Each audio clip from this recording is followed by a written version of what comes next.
Okay, welcome back to the United Pubcast, the podcast of the official Man United Supporters Club here in Sydney for your Friday Night Pint, second edition, Larry, Friday Night Pint. However, as the second edition, we were just speaking off air that we have failed our listeners and we're doing an alcohol-free Friday Night Pint. Good start. Yeah, brilliant. Happy Friday to you. Happy Friday to anyone who is in here. But look, I'm a little bit under the weather, so I will be cracking a can, but it will be a can of Pepsi Max. Cristiano Ronaldo will not be pleased with me. So I'm really sorry, Cristiano, but please forgive me on this occasion. Good to look after your health. Yeah, health-wise, I just got a text from my school where I do work in terms of tomorrow morning I have to give all the coaches sort of the rapid antigen tests. So yeah, definitely in the mood to be looking after my health because the last thing I want to do is get to work on a Saturday morning and then get COVID and then have to be going back home. So fingers crossed everyone is healthy and well and enjoying their Friday night. But like last week, we're just going to chat about whatever comes up. We've got one or two topics you can tell by the thumbnail in terms of the Anthony Martial the Anthony Martial news is still sort of fresh in the minds and sort of trending all over social media for whether it be the right or the wrong reasons. We'll sort of dissect that. There's a bit in the sort of the Man United social media world we'll touch on in regards to Rio Ferdinand and the backlash towards him. We'll talk about obviously Man United in terms of every single deal, whether it be ingoings or outgoings at the moment, is regarding loans. We're not buying any players or selling any players. It's simply loans. We'll get into all of those. And a little bit at the end of the sort of podcast, a little bit about Australian football, not really United related, but might sort of turn into, and I think United will play a part into it because such a big discussion around Manchester United support, whether from the Man United fan base or whether outside the Man United fan base, is why don't you support your local team? And here we are pretty much as far away from Manchester as possible, not supporting our local team, and we do support the team in Manchester. So we'll talk about Australian football and the issues Australian football has, but also the issues that we do have with football as well. I just want to start on Martial. Actually, Matt here in the chat. Good to see you, mate. Evening from a beautiful 1 Mile beach. I hope you are keeping well and sunning yourself. But Larry, Anthony Martial, weird one because I just want your thoughts on your current thoughts on Martial because 6 months ago, absolutely loved the guy. Then he comes out and potentially refuses to play for Manchester United. You hate the guy. Then he comes on for a cameo against West Ham. Yeah, love the guy again. Then he goes on loan and you think, not quite sure of your feelings towards him. So Anthony Martial at the moment, do you like him? Do you hate him? He's a little bit in between. Yeah, it's feeling a little bit neutral. I think with Martial, it's a bit like the big brother, Tom. Yeah, you love him.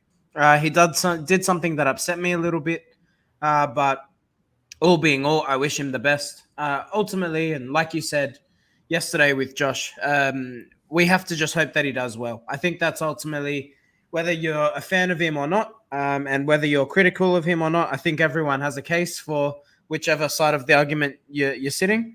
But in any case, I hope he does well. And if he does do well, then I think it gives United options for the new manager. Does he come back in or if the manager doesn't want him, or Martial doesn't want to come back, then in any case, it might be an option for him to move on for a greater fee. So in all cases, I hope he does as well as the Sevilla social media team because he's got a lot of hype to live up to. Well, that's on that in regards to, look, what do we care about Sevilla? But here we are, we're going to talk about it. What have you made? We've discussed that a little bit with Josh, but we can sit here and say it's embarrassing, and I think it's embarrassing. However, we sat here and celebrated the exact same thing with Ronaldo a few months ago. Now, obviously, Ronaldo and Anthony Martial, they're two different cases. But what have you found of it? Because obviously you're a fan of Anthony Martial. I think he's a great footballer, but in terms of his time at United, everyone can debate whether he is good or isn't good. In terms of Sevilla, obviously he's a big name for Sevilla. But this is over the top. As I said, now it's very likely he won't return to Manchester United. He does want to leave. Whether his future in 6 months' time is at Sevilla or in Italy, time will tell. But for a loan deal, they're not even milking this. They are going over the top. And I'm just thinking, are they just sort of, I don't know, trying to capitalize on a bit of social media banter and sort of get trending news type thing, or are they actually just this excited? Yeah, I don't know. I mean, they're a big club. With all due respect, in the context of Spain, they are a big club. They're not Real Madrid, they're not Barcelona, or even Atletico Madrid, but they're probably in the next bracket below that. So it's quite strange that they're basically pandering to him. And like I said, I think they've put him under a lot of pressure, if nothing else. I mean, you can be excited for a signing, but think about from the player perspective. If Martial delivers anything less than 15 goals in his, 4 months in Sevilla, he'll be considered a flop. The way that they've pandered to him, seriously, they're rivaling Manchester United in terms of what we did for Ronaldo on a permanent transfer for a player who used to play for us. Looking back at it's embarrassing. You're looking at our emotions towards what Sevilla do, and I'm not sure why we are getting worked up, but here we are. We kind of are worked up. It makes no sense, but seeing from an outsider looking at Sevilla and seeing what they're doing, does it make you rethink the way we sort of got emotionally involved in the Cristiano Ronaldo situation, or was that simply understandable because of who it is, or did we go overboard in regards to that reaction? Oh, look, I think the United social media team absolutely went overboard. Well, but how us as fans, though, did we overreact a little bit, or is that understandable? I don't think so. No, I think fans have every right to be excited. And at the end of the day, Tom, football's romantic. I know it's a business, and unfortunately, that's probably come before the romantic side a lot of the time. So when you get the opportunity to bring back a player who, let's be honest, no United fan wanted him to go when he did. When you got the opportunity to bring him back, you thought at his age it was probably dead and gone.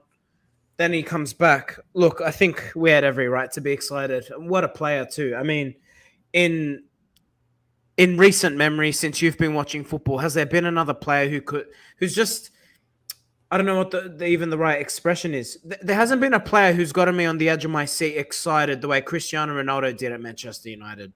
First time around. I know he's a different player now. But what he did was every time he got the ball, you knew something was going to happen, or you felt something could happen. He was breathtakingly brilliant. He was legitimately a Ballon d'Or player. The exact clause we wrote into Martial's contract, because he had all the ability to do it, but he never quite fulfilled it. So I think when you look at what comes back from Ronaldo, how many Ballon d'Ors did he win at Real Madrid? 3, 4? He's won 5 in his career. 4 Ballon d'Ors at Real Madrid.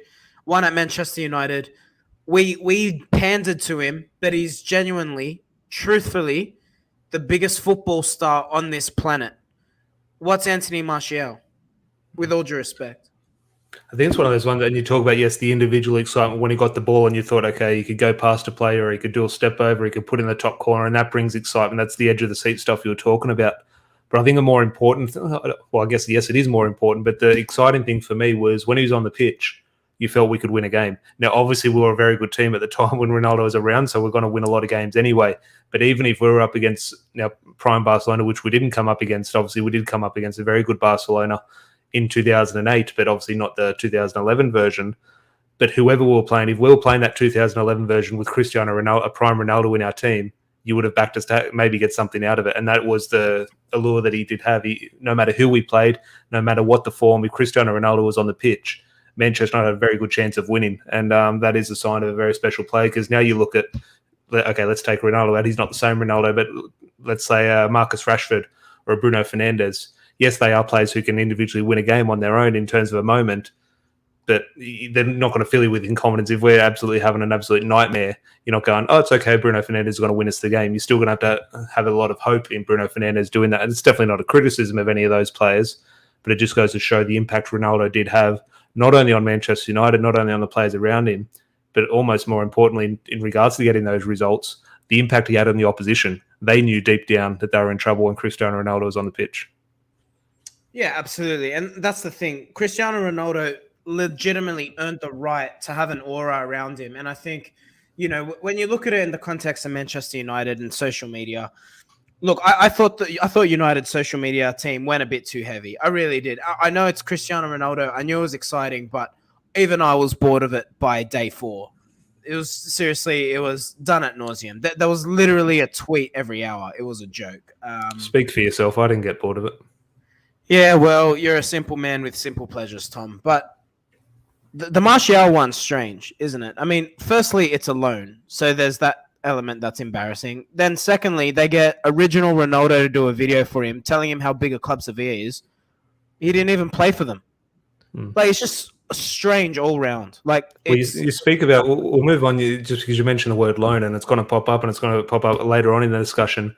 But a bit of news, I think it's been swept under the carpet. Amad Diallo has gone on loan to Rangers for the rest of the season. I think United covering all the, which is fine. I'm sure he's on, I was going to say pittance. I'm not sure he's on, maybe, I don't know, what's Amad on, probably 15, 20 grand a year type thing, or 15 or 20 grand a week type thing. So he's not on big money. So no issue with United covering the wages. But I'm just thinking this one has swept under the carpet, but I do like it. And now I might have maybe preferred Premier League loan or even a Championship loan. I don't think the Scottish League is the greatest league for him to go to, but he's going to go on a play. I think the shirt that he was holding up was the number 9 shirt, so hopefully that's a sign that he's going to be playing, whether that be through the middle or not. Well, to be fair, he has played through the middle the couple of times he has played for United. He has played in almost that sort of false 9 role, so it'll be interesting to see where I was going to say where Steven Gerrard deploys him. Obviously, Gerrard's not at Rangers anymore, but it'll be interesting where Rangers do deploy him. But it's a weird one because we're all talking about Donny van der Beek, Jesse Lingard, Anthony Martial. Almost the most important loan when you are looking towards our future is Ahmad. Yeah, for sure. Tom in the comments, Lone FC. Look, I don't think it's the last one either. We'll definitely talk about that. But look, for Ahmad, I take your point on going to a Premier League side, Tom. I think it's difficult for him. And the reason I say that, as technically brilliant as he is, he's very slight. I mean, I think Mason Greenwood lacks physicality, if I'm being honest. I think he has made effort to fill out, but I still think Mason's got a way to go before he's a regular centre forward for Manchester United in terms of his stature. And if you look at Ahmad in comparison to Mason Greenwood, Greenwood looks like the Hulk. So a lot of work to do on the size front for Amad Diallo. And that's probably the only concern I have for him. I know Paul Scholes was small, but Paul Scholes played in the centre of midfield. He could get away with his lack of physicality. He was also the best passer of the football I think I've seen. So there is that too. So I think Ahmad, as brilliant as he is, I've got high hopes for him, but he's got a lot of obstacles to overcome to be a regular for Manchester United, I think. In saying that, I hope he kills it, of course. Oh yeah, definitely. Look, I'm not a watcher of the Scottish League, but if the Rangers and Celtic, they often do have some early kickoffs. So if I do see Rangers on the telly ahead of a United game one Saturday night, definitely be tuned in. If he starts, obviously I'm not going to watch if he's sitting on the bench, but fingers crossed he does do well and comes back to United, and whoever the new manager is does like him, because obviously very highly rated amongst Europe, and he obviously has looked good. There are sort of concerns with Ahmad, but in terms of ability, he does look like he has it. So it'll be interesting to see how he does develop. But talking about loans, I've spoken about Donny van der Beek and Jesse Lingard enough. Anthony Martial, put that to the side. That is completely done. Just going to talk, we brought it up with Josh the other day in regards to some of the loan deals. United's best ever loan. I think there's one clear answer. So let us know in the live chat, or if you're watching on delay, let us know in the comments. But let us know in the live chat if you are with us now. Who was United's greatest ever loan? Larry, I think there's one clear answer, which I'm sure you'll probably say the right answer, because I think we've spoken about the last couple of days. But is there any anything you want to discuss in regards to Man United's greatest ever loans, whether that be sort of the signings coming in on loan or the signings going out on loan, and how they did benefit United in the future? Yeah, well, I want those in the comments to give us your thoughts. Who do you think's been United's greatest loanee? So come on loan to Manchester United, not the other way around. Yeah, it's an interesting one. I can definitely tell you who didn't work out. Falcao has to be the biggest disappointment. Falcao, the excitement though, I would almost rival that excitement when Falcao arrived. Okay, there was excitement when Ronaldo arrived, but I'm telling you, there's a bit. Maybe Falcao was even greater than that. When he arrived, we thought. I remember watching. You go on YouTube and you watch highlights of goals when you sign a striker. Natural. I remember watching a video and it was 8-minute compilation of his goals for Atletico Madrid. And usually when you see an 8-minute compilation of goals, you're just going to get all range of goals. You're going to get tap-ins, penalties. These were 8 minutes of bombs. These were 8 minutes of 40-yard strikes into the top corner, of bicycles, of everything. And it was 8 minutes of just unbelievable footage. And you thought you were getting the world's best striker. And he pretty much was the world's best striker before his knee injury. And he's one of those players you look back and think what could have been, because the excitement around that signing, a loan signing albeit, obviously on the back of Louis van Gaal coming in, you thought we were back, and how wrong were we? What do you think it was with Falcao? Was it simply down to he was building himself back up after the ACL tear, or do you think United maybe didn't play to him? Like he was a player who, despite being 5'10", loved scoring a header. I think it was the injury side at the time. I think it was definitely injury. I had an ACL injury, so coming back, I sort of look. I'm not to accuse Radamel Falcao of sort of this. I don't know. Only he knows what his body felt and what was going through his mind. But he very much looked, in my opinion, to someone who was a little bit hesitant and knew there was something wrong with his knee, and he wasn't quite that explosive. He was always in the back of his mind, really not exerting himself, and not exerting himself as in not putting the effort in, but just something was holding him back. And I remember he was one of those players that you always just slip over. him and Park Ji-sung and Danny Welbeck. The ball goes near them. They weren't falling over. They're literally just slipping over. I remember there was a thing when Diego Forlan came in. He wore a different pair of boots compared to all the other players. All the players wore the metal studs when Diego Forlan arrived at the club. Diego Forlan stayed with the molded studs. And Diego Forlan couldn't spend 2 minutes on the pitch without slipping over. He obviously, when he changed to the metal studs, he started scoring goals. But all the players were shocked by that. And I think Radamel Falcao, look, I'm sure he had metal studs, but it was one of those ones where I think in the back of his mind, he was just never over that knee injury. I don't know where he went after United. Did he go back to Spain? Of course he did. And didn't do any better at Chelsea type thing. So I don't know where he went after that. So I think he's just one of those players who just didn't recover from an ACL injury. And some players don't, as a lot of players do, in terms of you just have to look at the past. I remember Roy Keane came back a hell of a player after the knee injury. A lot of players do it. Virgil van Dijk's doing it at the moment. But one of those ones, in my opinion, it was just down to the injury. Sports science has come a long way, though, hasn't it? Even when was that? 2014. I want to say the way they rehab ACL injuries has come on. I think if he did that same injury now, Falcao, I dare say he comes back a little bit better. Oh yeah, definitely. Look, and it's a mental thing. I remember when I did it, it was a cliche everyone spoke about. Oh, look, it's a physical battle, but you'll get through that. The main thing is mental, and you thought, oh yeah, okay, yeah, just reading that out of a textbook, very cliche. He could have done with Ralph Rangnick's sports psychologist now, couldn't he? Yeah, definitely. Well, apparently United's first psychologist since the 80s or something, which is crazy to think about. But okay, Radamel Falcao obviously goes in the column of loan signings that didn't work out. Another loan sign that didn't work out, in my opinion, and we'll get to the positive ones in a little bit. But in other signings that didn't work out, I remember, look, this is a little, maybe not before your time, but I don't think you'll remember this one. But Andy Gorham, I remember we signed from, I think he was 37 at the time, we signed him from Motherwell. Fabian Barthez and Raymond van der Hel were both injured. And Sir Alex brought in Andy Gorham for 2 games. I remember one of the games was against Coventry. I think both games we conceded 2 goals. We beat Coventry 4-2, so obviously on the winning side. I forget if we lost the other game. But we brought in a 37-year-old goalkeeper. And Larry, this guy, Andy Gorham, 37-year-old from Motherwell, he looked like a 37-year-old from Motherwell. He looked like the reserve goalkeeper who should be like having a pint on the side of the pitch. And he came into Manchester United's first team. And that was a loan signing that didn't go down too well with the Manchester United fans. Another goalkeeper who was on loan, which a lot of people forget, Thomas Koushak. He came on loan before he made his deal permanent after a couple of years. Was he on loan initially? He arrived on loan, then he made it permanent, I think, before the double winning season. So that's one where, okay, he didn't go on and be number one goalkeeper like Edwin van der Sar was, but he had a good impact. When he came in, he did his job and obviously played his part in that successful period for United. He was you look at that period, that is Manchester United's most successful ever period. He's a backup goalkeeper, so you have to give him credit.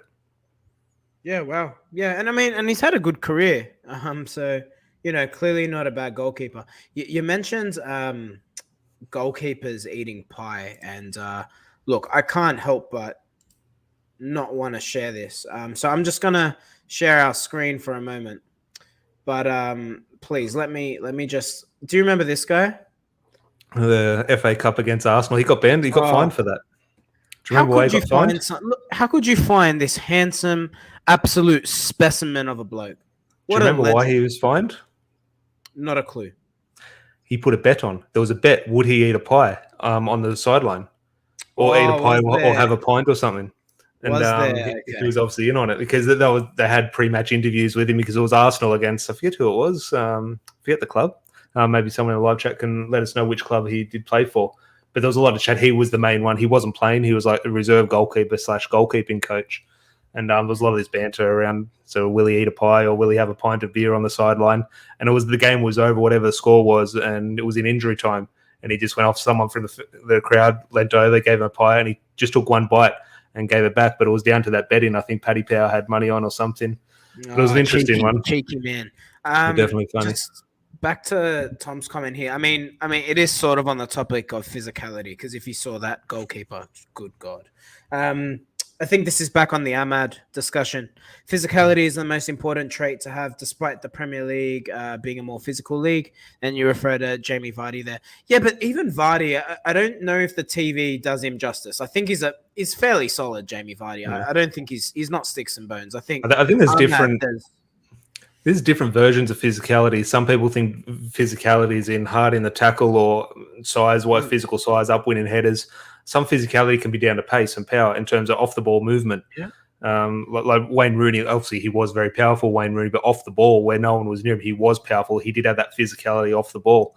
You look at Harry Maguire, doesn't have that physicality off the ball in terms of running and turning, but he does have the physicality and a challenge. There are so many different types of physicality. But Josh here, good to see you, mate. Hope you're keeping well this Friday. But any other loans, Larry? There is actually, I'll throw a name to you. Was this a successful loan? Odion Igalo. I think so. Yeah. I think so. Yeah. I mean, there was no expectation of him coming in. He was literally obtained just to be an extra body. And I think, he didn't play a lot of football, but when he did play, you look at his goals to games. Yeah. It's very good. And I think for what he is, look, can I be honest? Now, some might call me extreme here. Would you take Odion Igalo, the version we got on loan, or would you take Romelu Lukaku right now? Because I'm telling you, in terms of output, well, you laugh, but in terms of output, you can't tell me Odion Igalo didn't deliver more. And while his touch isn't brilliant, I'd argue it's better than Lukaku. I'd argue he's a better footballer than Romelu Lukaku.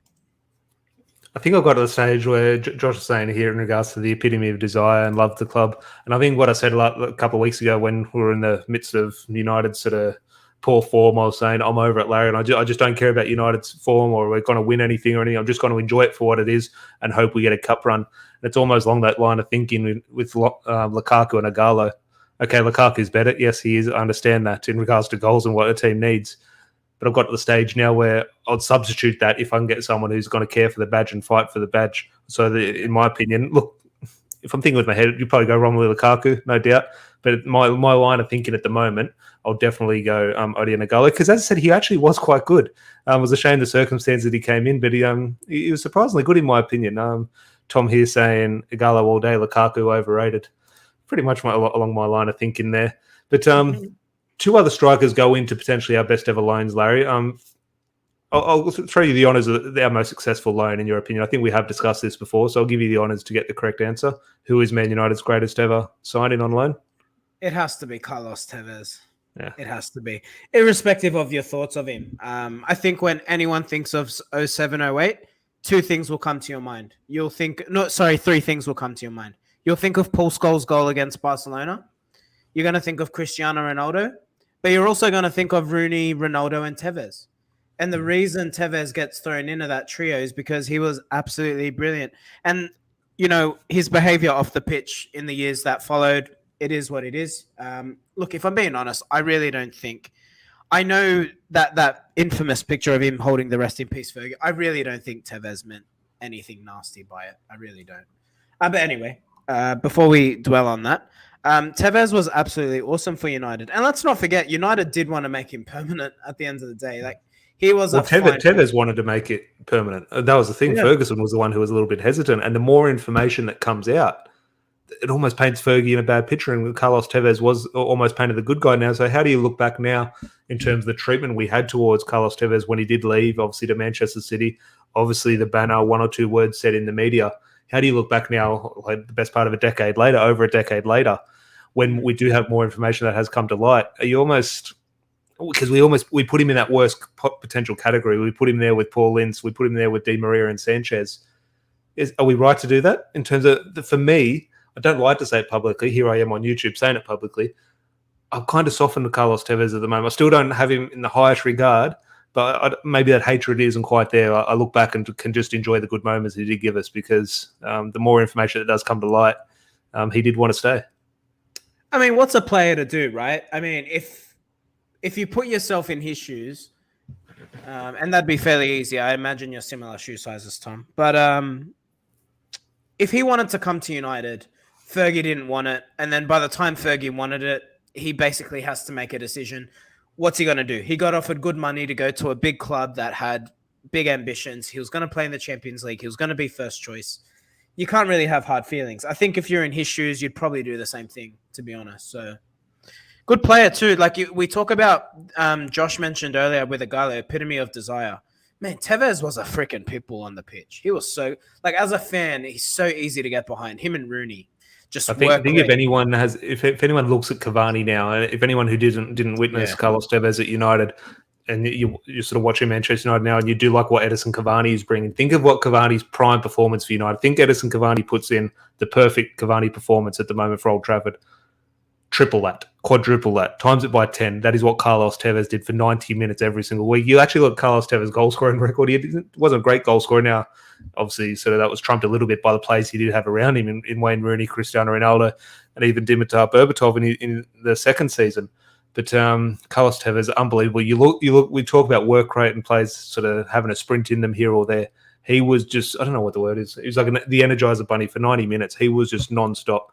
He was truly unbelievable. And he's obviously that photo that popped up about a couple of months ago in the blue shirt, in that famous blue kit. He still has that shirt with him. So obviously he still has the blow to moving from City or to City from United has softened for him as well. I still think he obviously has a lot of friends at the club.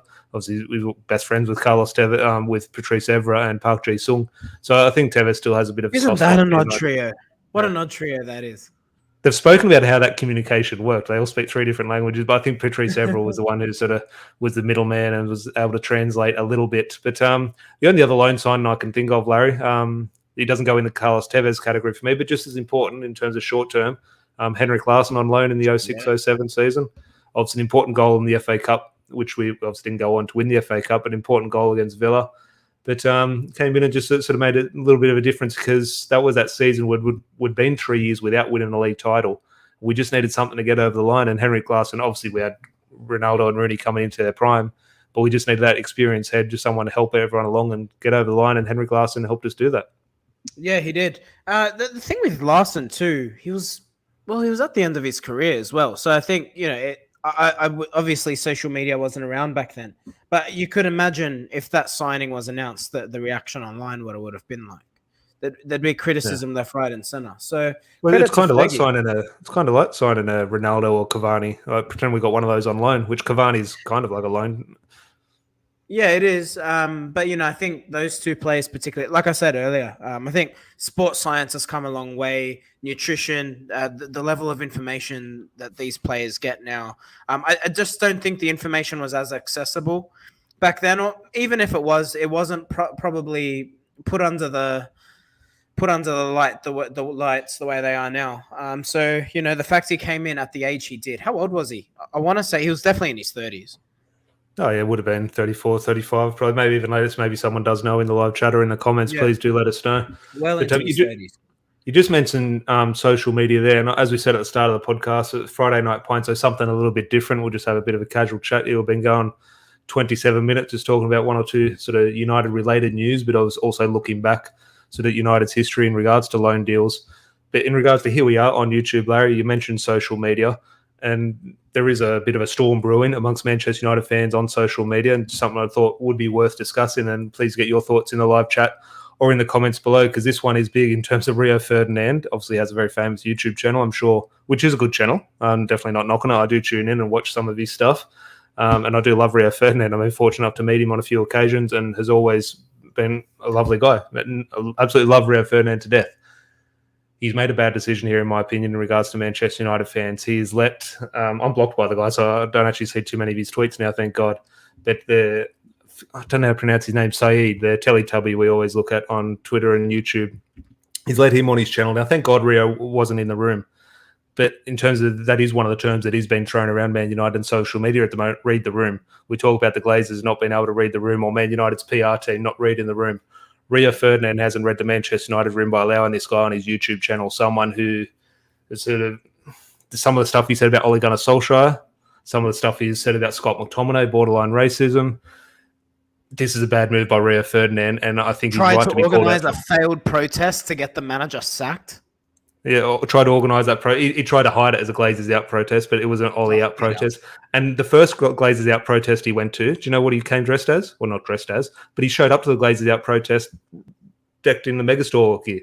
So, sort of sums up his knowledge. But enough about that. On to Rio Ferdinand and allowing this guy on his channel on a big platform. I assume they've got close to 1 million subscribers type thing. It's a bad move for Rio Ferdinand, and he's been rightly, in my opinion, called out by Manchester United fans. Yeah, it's a bad move. Look, I'm going to be honest with you, Tom. I clicked into it. we've had Stephen Howson on our podcast. So obviously, we support Stephen Howson, and his content's awesome, by the way. And Vibe with Five is awesome as well. I really do enjoy watching it. Rio Ferdinand gives some wonderful insight. Just he gives you the insight of a player that, to be honest, with all due respect to the other pundits, I just don't think they go into the level of detail that Rio does. And perhaps that's because it's his own platform. He feels more inclined to do that. But yeah, I think this was a bad move. I couldn't watch it. I turned it on for a whole 2 minutes. I was like, am I okay with this? I decided I wasn't. I turned it off. And I think, when we're looking at United fans and I think you and I made a very conscious decision when we started this podcast, and maybe more of a conscious decision when we went on a YouTube, is we try to be very mindful of the things we say. And I think fundamentally, and I don't want to question anyone's character here, but I think the way someone acts online, if someone wants to do a reaction now, look, I don't know Saeed personally, obviously, but I always think that if someone is willing to act a certain way in order to gain followers, that tells you more about their character than anything ever will. If money is the reason you act the way you act, then you deserve to be criticized and get everything that comes with that. Now, unfortunately, while I don't believe this to be a money grab by Rio, he's been smashed with that a lot over the last 24 hours. It's been you're putting the pounds over everything else, selling his soul, quote unquote. I'll be amazed if this show is on next week, put it that way. My thing, and look, we can talk about pound notes and in terms of selling souls. I think that's another discussion, in my opinion. My issue here is a selfish one, and Manchester United, and the way this guy has treated some Manchester United, whether it be current players. And look, we are criticising players every week. No issue with any criticism to players. No issue with any criticism to any managers. But some of the stuff he has said about our players and some of the stuff he has said about managers, whether that be Ole Gunnar Solskjaer, and it's even gone after Sir Alex Ferguson with some xenophobic stuff. I just think that is my issue with Rio Ferdinand. Rio Ferdinand's supposed to, and I'm sure Rio Ferdinand does love the club. But if you do love the club, these are things you can't sort of allow, because it has hurt Manchester United fans, because this guy did hurt us last season in regards to he made the fan base embarrassing online. Fans, Arsenal fans, Tottenham fans, City, Liverpool, whoever, were tuning into Manchester United content to laugh and to poke fun of us because of characters like that. And some of the stuff he said about Ole Gunnar Solskjaer, I just can't forget. Yeah, racist. Like, it was genuinely right. I remember one tweet where he's basically politely said Ole should go back to Norway, and not in those words. The way he carried on was absolutely ridiculous. And you got to remember, and I think that's one thing that I am extremely proud of on this channel. We never, ever, ever, we maintained respect for Ole the whole way through. And rightfully so. If we went through the same thing again, we'd be saying Ole needs to go, not the right man for the job, but ultimately, he is a legend of the club. There's an element of respect that you need to maintain. And that, let's be real, a lot of United fans, match-going fans, are very respectful. They really are. They're very conscious of it. The fans who booed Ole's last game in charge at Watford, when there were fans who booed in the away end, a lot of the Reds there called out those boys, rightfully so, and told them, we don't do that here. So, there is a certain respect that comes with being a Manchester United fan. So, but like I said, I think Rio should have done his homework, but if he hasn't now, he definitely knows about it. So let's see how he acts next week. Well, Tom here just saying, which video are we talking about? Is it with Rio and the guy? So Saeed, you mentioned, yeah, it is Saeed. I'm sure everyone on social media does, who knows. It's on Rio Ferdinand's channel, Tom. Rio wasn't actually in the studio. They just had a couple of that Man City fan. Why? I don't know. They had a Liverpool fan. I think they had one or two Man United fans, and obviously the host. No, not saying don't go and watch it. Go watch it. It's Rio Ferdinand's channel. So support his stuff. As I said, me and Larry both do. I think it is a good channel. And obviously Saeed's allowed to go there on and share his opinion like anyone else. But as a Manchester United fan in Rio Ferdinand, obviously he's got Stephen Howson there who's had run-ins with Saeed. I think he should have been sort of notified, because maybe Rio Ferdinand doesn't know who this guy is, but he needs to be pointed out, and Man United fans are doing that. So hopefully Howson does have a word to him. But on Ole Gunnar Solskjaer, you do mention there, Larry, Josh brought it up, how good was the pick with Ole at the United Ladies? Obviously, Ole Gunnar Solskjaer's daughter plays for the Man United under-21s women's team, but he was there with a photo with one of the other players. Solskjaer looks better after not being in the job for a couple of weeks, doesn't he? Looks like he's got younger. Yeah, he honestly, his skin looks relaxed. He's throwing a Peter Pan, and reducing his age. Man, it just shows it is such a big job. It really is. It really is. I cannot imagine the pressure of being a Manchester United manager. Everything you say is scrutinized. I think, whatever you think of Ralph Rangnick, I was thinking about this today actually while I was procrastinating, and the fact that he's like a no bullshit traditional German, I think really does serve him well. I don't think Rangnick goes to bed thinking about, oh, should I have said this? Should I have said that? I think he just speaks his mind and he goes to bed with a clear conscience. Whereas with Oli, you can see he thinks about what he says. I remember there was one interview toward the end. He laughed and then he's like, oh, I shouldn't laugh because he knows what people say online. Like the poor guy, like it was tearing him apart. So, but I'm happy to see him in good spirits. Oli, he's a good man. And I wouldn't be surprised. Where do you think Oli ends up next time? Do you think he'll manage a club back in Norway? Do you expect to see him in the Premier League? Where do you think Oli ends up next? Yeah, I never really thought about that. His name sort of, in a little bit of banter, was thrown with the Everton job. That was never going to happen. That was just a Twitter rumor sort of that went viral. I think some Premier League clubs would want to sort of take a punt on this. Saw years ago, obviously Cardiff took the punt on him type thing. I think clubs would want to take the punt on him in terms of trying to get that bounce. You do look what he did at United when he first came in. I just think from a PR point of view, I don't think any club would touch him. It's just not worth their trouble unless it's a club like Watford or something. Who, obviously, Roy Hodgson will be sacked in a couple of weeks' time with only a few weeks left in the season. Maybe bring Solskjaer in then. But I don't think any clubs are going to touch Solskjaer. In regards to the Premier League, maybe in the Championship, if Solskjaer does want to return to that, he will. But I remember that one thing just before we move on. That was the one thing that really did sort of break me. Was one of his last interviews? It might have been the last one. I forget. But in the last interview, he was talking, and it was a throwaway line, and he just sort of cracked a little bit of a smile. I just laughed, and then he tried to rein it back in. I said, "Oh no, I shouldn't laugh at that." And it was just laugh. If something's funny or a smile comes to your mind, you should be able to do that. And then he was thinking that Man United fans, or supposed Man United fans, weren't allowing the manager to smile, weren't allowing him to have a smile on his face when he goes to work. Yeah. Tom here, Ollie's problem was his stubbornness. Well, it's a different debate.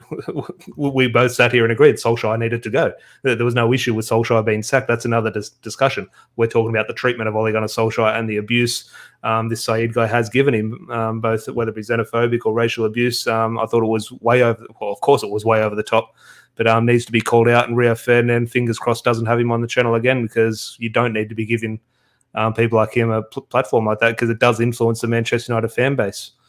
But here in regards, Tom saying in regards to his future job, yeah, well, it's another discussion. I'll be surprised if he gets a job anytime soon. If it is the Premier League, I think it'll be one of those sort of yo-yo clubs in a bit of a tricky situation. But Larry, we'll discuss a little bit before we went on air. Sorry. And if you are in the live chat, if you can leave a like on the video, that would be great. Or if you are watching on delay, if you could leave your thoughts in on anything in the comments below, just even one or two comments down in the comments section, it really does help the channel. So I do appreciate that. And if you're new, if you could subscribe, it would be truly appreciated. But something a little bit different, Larry, for Friday night, we'll discuss in a little bit Australian football. I don't know what brought it up. We saw a photo of Mark Bosnich.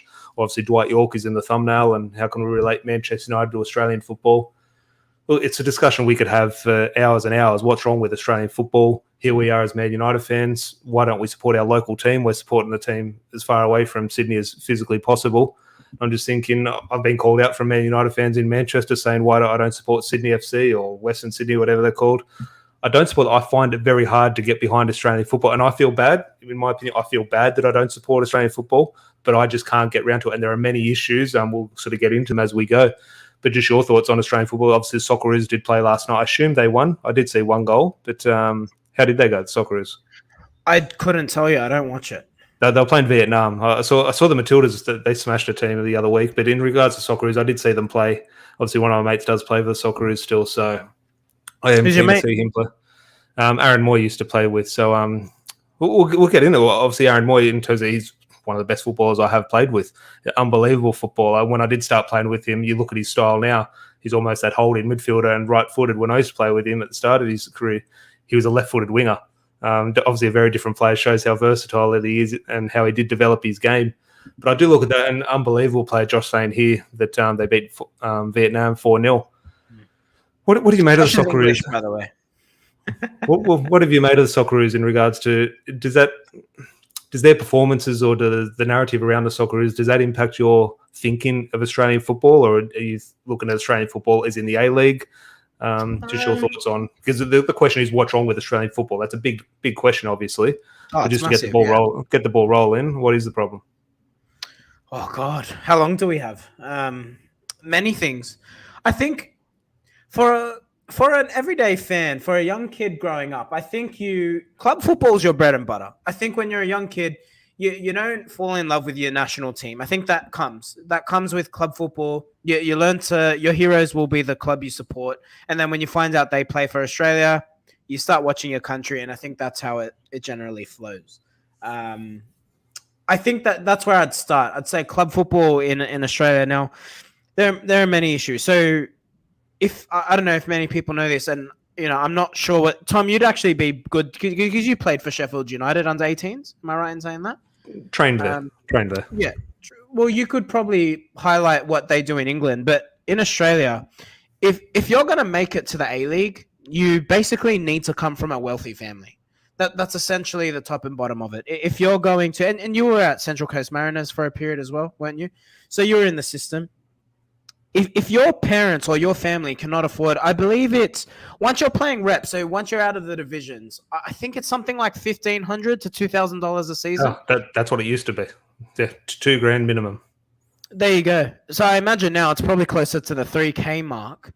So if you're a young kid who's got all the technical ability in the world and you're from southwestern Sydney, your parents potentially have come here as refugees or, aren't firstborn Australians, how on earth do you expect them to pay for their child? And I'm sure they want to support the kids' dreams. Simply can't afford it because putting food on the table is the priority. Paying the bills is the priority. So if you're a technical kid with all the talent in the world, you don't make it to the A-League. It's as simple as that. So unfortunately, I think what you're seeing is when you get to the A-League, you're seeing kids who made it simply because their families could afford it, along with some washed-up players who couldn't make it in Europe. Well, it's those two hurdles. There's two really big hurdles, in my opinion, and there are so many other issues. But in regards to play development and sort of getting through the A-League, whether it be the old NSL or now the A-League, and then make that step to Europe, those are the two hurdles. One, the cost in terms of allowing your kid to play at the high level, and sort of what we mean by the high level is gaining access to that professional development in regards to getting the proper training, etc. Okay, you can develop playing Sunday league stuff, but if someone's developing on a proper pitch with proper boots, proper coaches, they're going to be fast-tracked a little bit more. But also in regards to the main other hurdle at that age, whether it be under 10s to under 18s, is the desire in Australia for results at a young age. And sort of those players who can get results at a young age are the big players, are the physical players, are the quick players. I remember I used to go down, Robbie Cruz was my age, obviously still is my age, but Robbie Cruz was the one in our age group who was tipped at 12 years old. He was going to be the Socceroos from our age group. Everyone knew around Australia, Robbie Cruz is going to be the player who goes into the Socceroos. How they knew that at 12 years old, who knows? But we used to go down to the AIS every year for pre-season. Robbie Cruz was down there. He was down there for years. Good player. No issue, though. No, he wasn't better than anyone. The reason why he was better, he was 10 times quicker than everyone. So you can imagine a game in under 12s, under 14s, under 16s. You can imagine what a goal looks like at sort of state league level. It's kick it over the top, and whoever's a fast striker will score a goal. And Robbie Cruz was just lightning quick. Now, he obviously went on to develop into a good footballer. He went to play, he's played A-League, plays Socceroos, I think he played over in Germany. He might have even been in the Bundesliga. So he developed into a very good player. I think people still maybe criticise him, but at the end of the day, he's a professional footballer. He developed well, but he was given that opportunity to develop because of his physical attributes. So he was able to go to the AIS and develop because he was quicker than everyone else. Not that he was better than everyone else. And that goes to the same thing with, okay, someone not able to pay $2,000. Well, I can get into that team because my father has $2,000. I can go play for that team. Where the better kid out in Western Sydney doesn't have that $2,000. So he has to go and develop in his Sunday league team, where one of the richer kids can go and develop in that sort of more professional environment. And they are the two main hurdles. Because I look at that, I just mentioned Robbie Cruz. I mentioned the 2014 World Cup squad. That got to a lot of me and my friends who were still playing at the time, because we did look at that. And it was a 23-man squad. And I think I went back through it, and there was at least 10 or 12 players that I played either with or against in that 2014 World Cup squad. And there were only one or two players that were on a different level. Obviously, Aaron Moyer was on a different level. Matty Mackay, I thought, was on a different level when he played against us. But other players like that, I remember Adam Taggart started a game, and Adam Taggart sort of trained and played with us a few times. Quick, but one of the worst players in the team. But he got into that system because of his physical attributes at a young age, and he sort of got in there, and he was just quicker than everyone else, and he obviously developed into a good footballer, and fair play to him. That's why he goes into the Socceroos. But there was 10 times better players than him, just weren't afforded that opportunity because they weren't able to provide results at 14, at 15, at 16 years old. And that really sort of was a bugbear. I remember in that 2014 World Cup, I was so angry with that team and the personnel I was seeing representing Australia. When Juan Mata scored against the Socceroos, made it 3-0 for Spain. I was disappointed Australia lost, but I was kind of happy that a Man United player scored. So I think that is why little things like that do sort of, it's not stem my hatred, I don't hate Australian football, but sort of proves why I can't get behind it. Yeah, I'd agree with a lot of that. I'd put it to you this way. If Marcus Rashford grew up in Australia, he wouldn't be a professional footballer. The prime example is Lionel Messi. Well, would he probably? Yeah. Now he's a special case because he is that good. But I've seen players, obviously not at his level, but I've seen tricky little players, especially little left-footed players who sort of just play off the striker. Unbelievable, 10 times quality compared to what you see in the A-League, but just weren't afforded the opportunity. They weren't able to provide results at 15, 16 years age, and they just never went into the system. And there would have been a fear Lionel Messi probably wouldn't have made it, or definitely wouldn't have developed into the player that he did. If he did play in the A-League, or if he did come through the Australian system, I should say. Yeah, it's criminal. Look, in terms of club football, that stems from what we're talking about, doesn't it? I mean, if you watch the quality of the A-League, with all due respect to all the players out there, it's poor. It's difficult to watch. In terms of TV, so for anyone who's not in Australia, in the comments, so they're obviously on Fox Sports, pretty big channel, pretty big provider of sport. Rugby League and AFL, which are the two predominant sports here, are both on Fox Sports. Pardon me. And even they gave up on the A-League. So now I think they're on Paramount, which is a streaming service. No one has Paramount. It's basically a backup to Channel 10, which is on free-to-air. So even the free-to-air service in this country doesn't want the A-League on their prime. They take one game. I think they take the Saturday night game. That they put that on the free-to-air, but yeah, it's one game a week. Yeah, so it's hard to access. You're not going to be paying your $10 a month just to watch an A-League game. Do you feel we as fans, like when Sydney FC started, and it was a little bit before I got into senior football and tried to make it, it was a little bit before that. So when Sydney FC started, I was young, still in school, said I'll try and get behind this, and I bought a Sydney FC membership. It was probably off the back of Dwight York. Arriving at the club's obviously in the thumbnail, and I did want to get behind. I thought, hey, here's a team. I'll still support Man United, but here's a team I can actually physically go to. I lasted 2 or 3 games, and when Sydney FC scored or when the other team scored, my reaction was, okay. And then I know some people who watch our league and they fall in love with their clubs and absolutely love it, and fair play. But my love for Manchester United, for me, just made that an impossibility. I just couldn't. I tried. I remember I went to watch. I almost did the opposite. I went to try and get behind Western Sydney Wanderers when they started. And Alessandro Del Piero played for Sydney FC. And Del Piero did a really good bit of skill and went past 1 or 2 Wanderers players. And I got up and said, oh, what a bit of skill that was. And I'm just thinking, well, hang on. If that was Steven Gerrard for Liverpool against Manchester United, I couldn't clap Steven Gerrard doing a nice bit of skill going past 2 Man United players just because of my hatred, the emotion, the passion I would have invested in that game. But here I am, 2 supposed rivals in Sydney FC and Western Sydney Wanderers. I was just as excited to see the other team, which I supposedly had a rivalry with. I think that's probably another big fundamental.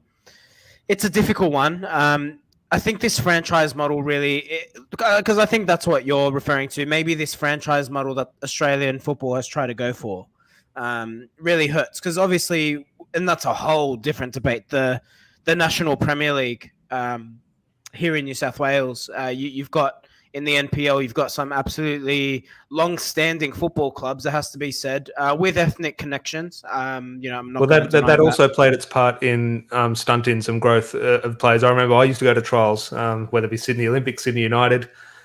Croatians, you train on this field. You trial on this field. Non-Croatians, you train on this field. Guess which team they picked from?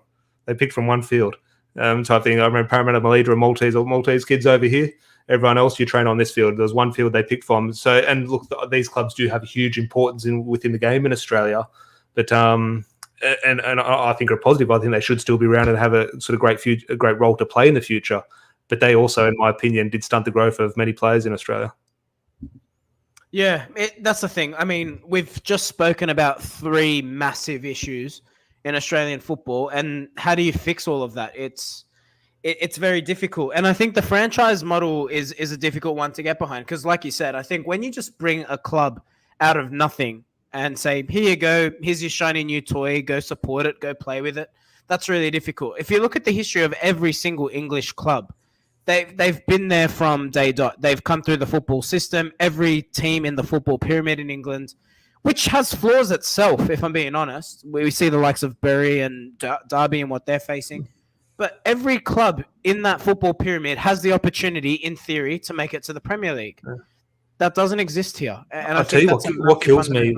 What kills me with the A-League, and Mark Bosnich, who we've had on the podcast, or maybe this would have been a chat to have Bozza on, but we'll get him on again at some stage before the end of the season. The thing that kills me, salary cap. I know you're a big fan of the rugby league and you support the rugby league, and you can tell me the pros and cons of a salary cap. But in my opinion, just looking at it, I think it stunts the growth. I think whoever wins, you're punished for being successful. So if Sydney FC go on to win, their salary cap stays the same and they're punished. Okay, I can't pay this player anymore. You should be able to look at Man United when they were successful. The reason they were able to sustain their success is because they were able to build upon it.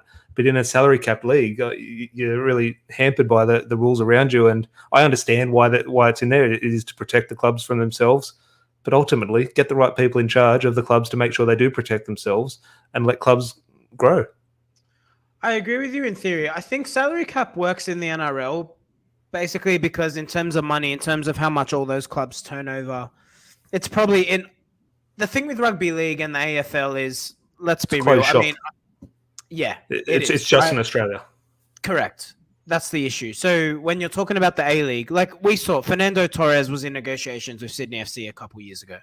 The reason it didn't get done over the line is because I think he wanted in the region of $4 million, $4 million per season. Sydney FC is not in a position to pay that. So you get one marquee, an international marquee. You can pay them whatever you like, and you also have one national marquee. So one Australian, you can pay them whatever you like. Every other player falls under the salary cap. But how can you justify paying one player $4 million when you've got your second best player on $600,000? So that's the issue, and it makes it very difficult. And that's another big problem with the A-League. They don't attract the top names. If you look at the MLS, they have a salary cap, but it's a substantial salary cap. It's large. They can actually pay their players. What do you think of that, though, in regards to a name like a Gerrard, or I remember David Beckham was even linked here, but a Del Piero or a Dwight York, it comes into two different categories. Some people say, yes, bring them in for the short-term gain, even if it's a detriment to the team. Let's get some bums on seats. Some people say, no, get a better play, build them up. I remember when I did watch the A-League, one of the best players or best signings, in my opinion, and someone could tell me if I'm wrong, was Berisha from Brisbane Roar. I thought he was brilliant. But it wasn't that big name. But they brought someone in who could be successful and build the club. I think he was there when Brisbane were quite successful. So that is a route. But in my opinion, I think in the back of my mind that it's the wrong idea, but I still would be choosing to do it. I would be bringing in a big name simply to try and get me to the game, because I'm not going to go to an A-League game. But if Sydney FC bring Juan Mata in on a 6-month loan, I'm going to Sydney FC games. Now, I understand that might not help them on the pitch in regards to the future of their club, but they need people going to the games. And suddenly, don't target the people who are already going. Don't target the people who love Sydney FC or Western Sydney Wanderers. Target me, who doesn't want to go to the games. They're the people who they need to get on side. And I think, in my opinion, they're not quite doing that at the moment. Yeah, no, I agree 100%. You need a balance of everything, right? I think ultimately the issues with Australian football is the grassroots. If that improves, everything else will kind of work itself out. But I think it won't improve with $2,000 registration fee. Well, no, it won't, and that's what I'm saying. So like that needs to be fundamentally changed. But you have to attract big name players. If you look at the MLS, they got Zlatan Ibrahimovic, Wayne Rooney. Those stadiums were filling up more or less every single home game. So you need to find a way to attract those big name players. Because ultimately, whether you like it or not, the Premier League is it's the most popular league in the world. In any sporting competition in the world. It's the most popular. So if you can attract players who stamped or made a major part of their career in that league, it'd be massive. The peak of the A-League was Del Piero. I'll tell you something. Sydney FC have won, I think, 3 A-League titles since Del Piero left. They haven't achieved higher average crowds since he was here. And when Del Piero played for Sydney FC, they didn't make the finals. So it just goes to show people will turn up and watch a brilliant player, even if that team's losing, rather than watch success here. That's how bad it is, because we're starved of quality footballers here, unfortunately. That's the thing. I went to watch Del Piero. I don't know the last time I did go to an A-League game. I have watched a few games over the last couple of years on the telly. When it has been on, I've been too busy. I try and get behind it. But that is the thing. Like, I understand issues, and there are many complexities with bringing these big names. But people are going, okay, an A-League fan, a fan of Central Coast, a fan of Newcastle, they're going to go anyway. Okay, you don't need to attract those 2,000 people at Central Coast anymore. You need to attract the other 10,000 people to get a decent average crowd, and I don't think they're doing that. And unfortunately, the way to attract them, rightly or wrongly, is big names, and you do have to spend money, unfortunately, but you do have to cave to my thirst for quality in regards to. I can go, as I said in the discussion, in regards to the far better players growing up than went into this system and developed into professional footballers. You go to an NPL game, whether that be Sydney United versus Olympic or Blacktown or Marconi, there are better technically gifted players in that level than the A-League. The reason the A-League players are ultimately better is it's their full-time job. They're training Monday to Friday, so they're a lot sharper, a lot physical, they've got more time to develop their skills. But the ability, like sometimes the players who played against far better but just weren't afforded that opportunity. But I can go and watch them for $5 or $10 or even free at some grounds, but I'm having to go and pay $35 to watch the same thing at a big stadium. Well, Tom, if you want to become CEO of Australian football, funnily enough, I have a strong connection. So Shane O'Rourke, he's the chairman of the FFA. I actually worked with his daughter. So I don't know why I haven't bothered to, chat to him about all of this, but I'm sure they are aware of all of it. Look, these are issues that were there well before the current board or the current FFA committee was formed. So taking it back to Manchester United, and we have tried to get him on the podcast, failed at the moment, but we will try again a little bit later. But speaking of Manchester United and Socceroos and tying it all into one, the 5 minutes that I did see last night of the Socceroos, do you know who was on the bench for the Socceroos? Or the manager, who was the manager? No idea. Rennie Mullenstein. He's obviously the assistant manager, but I think Graham Arnold has COVID, but Rennie Mullenstein is still in the assistant manager, and he took charge. So wow. there is a connection between Manchester United and Socceroos. Mullenstein is involved in Australian football. He has been for a while. I didn't try to get him on the podcast the other year. He said he would get back to us, and unfortunately never did get back to us. But now that he is, obviously, I assume in Australia, obviously he was in Melbourne, but I assume he is living here now.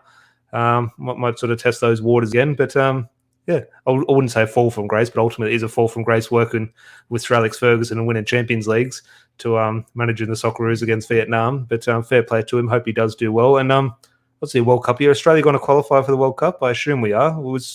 Have we qualified? In the live chat, let us know if Australia are going to the next World Cup. I almost feel bad for not knowing. I really do, but I don't care. And that's another sad thing. Like, don't you find it hard to get behind the Socceroos? I don't know. I couldn't tell you that. I don't know what games they play. I don't even know who plays for them anymore. The 2014 World Cup. That's what I said. I wanted Spain to beat them because Spain had a Man United player, and I was so disappointed with the squad that was representing Australia. I find it hard, and I feel bad for that. I want to support Australia. I want to be there. I want to be proud. I want to be passionate. And unfortunately, just not the case. Josh here saying, in regards to Rennie Mullenstein, his daughter does MUTV. Yeah, she's over there doing some good stuff for Man United TV. There are a few comments here. I think a few people watching a little bit delayed, so some of the comments are sort of catching up a little bit after we've had the discussion. So I won't bring them up, but do truly appreciate everyone getting their thoughts in. If you are watching the video, please do leave a like on the video. Almost an hour, Larry, so we'll start to wrap up. Any other thoughts to wrap up the Friday? I'll bring it back to United. Because I read about this earlier. I have to ask about these two things before we sign off for the evening. Hannibal.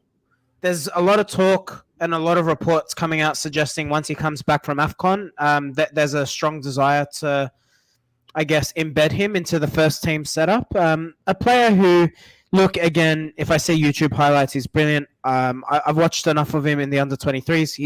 He's got vision. He's got a good passing range. He plays in the same position as Bruno Fernandez, so good luck to him. I have a real issue, though, if United let Lingard and Donny van de Beek go. I just don't think there's a lot of backup there should anything happen to Bruno Fernandez. Or Paul Pogba, who, let's be honest, has an injury record almost just a touch better than Phil Jones over the last 3 years. So what do you make of that? Hannibal, does he have a future at United? Well, ultimately, you hope so. You do hope these players come through and they progress and they get their chance and they take their chance. But ultimately, as I said, very rarely does it happen. And like he might have all the ability, but I just find a situation where Ralph Rangnick is in the short term. His goal is to get top 4, so he needs a result every single week. Pretty much, it's almost every single game is a cup final. Can he afford that opportunity to Hannibal to sort of blood him in over a 6-week period to get him some game time? Simply that can't happen, and rightly won't happen because we do need results. Yeah. Ultimately, if he comes in and maybe gets that start against Middlesbrough, I don't know if we'll be back against Middlesbrough, but if he can get 1 or 2 minutes, it will be good to see. I'd love to see him have a few, whether it be Hannibal or any player. I don't care who it is. Obviously, he's one that does stand out. I think a lot of it down to his haircut in terms of he does look like that. Remember Carlos Valderrama for Colombia, so he does stand out. So it will be interesting. He's a good footballer, to be fair. No, yeah, he obviously is good, but I think that is some of the, I wouldn't say PR around him, but it would be interesting to see if we'd be having the same discussion if he didn't have that hairstyle. There are some good players in the 23s who we don't talk about. And look, no one was talking about Anthony Elanga before he came through. Anthony Elanga got his chance and has seemingly taken it. So it will be interesting. Josh here is saying, have you dropped the Stone or Woods, Tom? Yeah, I just haven't been in the bottle shop to find them. So if anyone can make a trip down for me for next Friday night pint and grab some couple of beers for me, it'd be much appreciated. All right, my last statement before we start to wrap up. Ander Herrera. Spurs were interested. He's reportedly declined because he doesn't want to play for another club in England. Seriously, United could do 1,000 worse things than get Herrera back on loan for the rest of the season. Now, then, if we were having this loan debate, could be a completely different discussion. I think we should make it happen. No arguments from me. I'll take it. I'll take it. It would be the wrong decision, but I'll take him back on a permanent deal. Why would it be the wrong decision? He's better than anything else we got. Yeah, on a permanent deal, I just think business-wise, don't do that. Don't go sort of backwards. But yes, on a loan, I'd be 100. Now it's obviously not going to happen. I'd be 100% behind. I absolutely loved Ander Herrera, and you do talk about just the facts in regards to what we have in midfield. He would walk into our midfield. Ultimately, at his time at United, he wasn't the ideal number 6. He's more of that number 8. We do need number 6, but he obviously did show that he can play in there and did do quite well. Now, I don't think that's going to happen, but it was good to see that line come out that he was in, or Tottenham were interested, but he obviously only has his heart set on United if a return to England ever did eventuate. But hopefully everyone did enjoy. Josh here saying, yeah, the biggest shit house we've had, and I love him. Yeah, I think everyone absolutely loved Ander Herrera. It was a shame how it did unfold. Midfield of Roy Keane and Ander Herrera. And Paul Scholes. Paul Scholes was, in terms of technique, awful tackler, but he loved to tackle. Yeah, no, I think that's the thing. I think that we almost did see that in terms of Roy Keane and Herrera. We did see that with Roy Keane and Paul Scholes. Now, obviously, Paul Scholes is a far better footballer, but in terms of some of the attributes off the ball and the way they go about playing, there are different similarities. Yeah, I'll have to go back and watch some YouTube of Ander Herrera. He did love a goal or two, and he did love spitting on City's badge. He declines that he did do it on purpose, but yeah, we all know Ander Herrera did do that on purpose. But if you would like Ander Herrera back on loan, or you did like that he did spit on Man City's badge that afternoon, that halftime incident, please do leave a like on the video. And if you are new, it would be great if you could subscribe. Larry, no football this weekend, so we'll be back probably Monday. I assume that's just before the transfer window closes, so I'm assuming there will be a little bit of news we can dissect. But all planned for a good weekend. Yeah, I can't believe there's another whole week until United play again. This week's gone forever, by the way. Yeah, got a lot longer to wait. So obviously, the next kickoff for Man United fans, or in Sydney, is a 7 a.m. kickoff on a Saturday morning, which I'll be missing because I'm working Saturday mornings, unfortunately, this term. So I'll have to stay off the internet that Saturday morning. I'm sure Larry will be pestering me with messages saying, what do you think of this? What do you think of that? But yeah, the phone will be off and I won't be watching until later in the day. But hopefully everyone does have a good weekend. Thank you for joining us. As I said, please do leave a like on the video before you leave. And if you are new, if you could hit subscribe, that would be great. And Larry, have a good weekend, mate. Yeah, you too, mate. Cheers. Cheers, mate.